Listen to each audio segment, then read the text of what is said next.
இந்த புரட்டாசி மாதம் நீங்கள் மரம் வைக்கணும்னு ஆசைப்பட்டீங்கன்னா இந்த மரத்தை வைங்க. இந்த மரத்தோட பேர் வந்து செண்பகப்பூ மரம். இந்த மரத்தை ஏன் புரட்டாசி மாதம் வைக்கணும் அப்படின்னு சொல்கிறேன்னா, புரட்டாசி மாதம்னாலே பெருமாளுக்கு உகந்த மாதம். அந்த பெருமாளுக்கு ரொம்பவும் பிடிச்சி போன மலர் அப்படின்னு கேட்டேன்னா இந்த செண்பகப்பூ மலர் தான். இந்த செண்பகப்பூ மலரில் லட்சுமி தேவியோட வாசம் அடங்கியிருக்குன்னு சொல்கிறாங்க.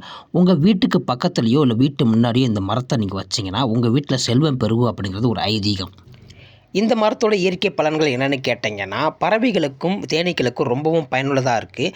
தேனீக்களோட எண்ணிக்கை அதிகரிக்க இந்த மரத்தோட பூக்கள் உதவுது. இந்த மரத்தோட பூக்களும் விதைகளும் நிறைய மருத்துவ குணத்தை கொண்டது. காற்று மாசுபடுதலை கட்டுப்படுத்தக்கூடிய மரமும் இந்த மரம் தான்.